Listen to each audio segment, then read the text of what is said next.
হুজুর, আমার 3টি প্রশ্ন। মৃত ব্যক্তির জন্য 4 দিন ও 40 দিন পর সমাজের সবাইকে দাওয়াত করে খাওয়ানোটা সওয়াবের কাজ কি? মৃত ব্যক্তির পাশে বসে কোরআন মাজিদ পড়া ও খতম দেওয়া কি সওয়াবের কাজ? আমরা যে কবরস্থানের পাশে গিয়ে বলি আসসালামু আলাইকুম হালাল কবর, এটা কি ঠিক কিনা? মৃত ব্যক্তির জন্য 4 দিন ও 40 দিন পর আপনারা যেটা করেন এটা বলে চল্লিশা। কি বলে? সবাই একটা রমরমা ভাব নিয়ে খাইতে যায়, মনে হয় যে বিয়ের দাওয়াত খাইতে যাইতেছে। আছে না নাই? তো যে মরছে আপনি তার জন্য কাঁদবেন, দোয়াই না করবেন, এত খুশি কেন আপনাদের? আপনি খাওয়ান, খাওয়াতে দোষ নাই। আপনি মাইয়েতের রুহের মাগফিরাতের জন্য খাওয়ালে মৃত ব্যক্তির গুনাহ আল্লাহ মাফ করবে, সেটা ঠিক আছে, কিন্তু খাওয়াবেন মিসকিনদেরকে, ইয়াতিমদেরকে, তারা বেশি হকদার।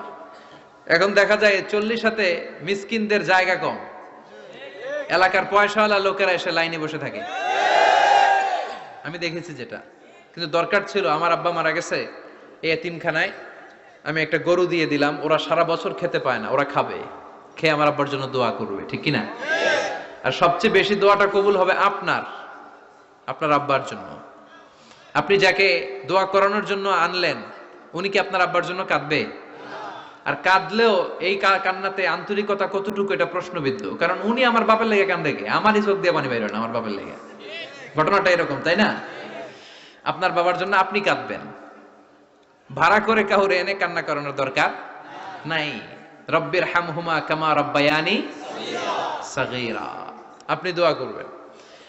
ইসলামকে আমাদের মানতে হবে ঠিক তেমন বিশ্বনবী শিখিয়ে গিয়েছে।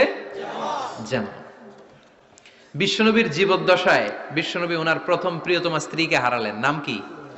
খাদিজা। এত ভালোবাসতেন এই স্ত্রীকে, আল্লাহর কাছে বলতেন, আল্লাহ কিয়ামতের দিন, যেদিন মানুষ মানুষকে চিনবে না, বন্ধু বন্ধুরে চিনবে না, ভাই ভাইরে চিনবে না, পীর সাহেব মুরিদরে চিনবে না, মুরিদ পীর সাহেবরে চিনবে না, ওই কঠিন দিনে আমি যেন আমার খাদিজারে ভুলে না যাই।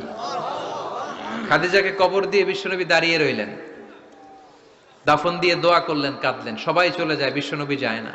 সাইয়েদনা আবু বকর বললেন, ইয়া রাসূলুল্লাহ চলেন না, যাই, অনেক তো হলো।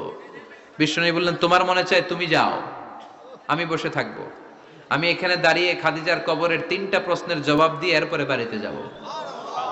সাইয়েদনা জিবরাইল এসে বললেন, ইয়া রাসূলুল্লাহ খাদিজার প্রশ্নের জবাব নিয়ে আপনার টেনশন করার দরকার নাই, আপনার কোনো টেনশন নাই, খাদিজার কবরের প্রশ্নের জবাব আরশের উপর থেকে আল্লাহ নিজেই দিয়ে দিবে।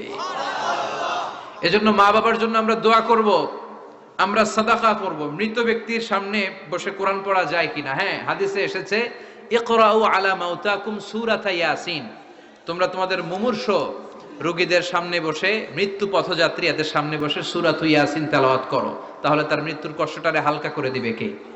আল্লাহ পাক আমাদের সবাইকে কথাগুলো বুঝার ও আমল করার তৌফিক দান।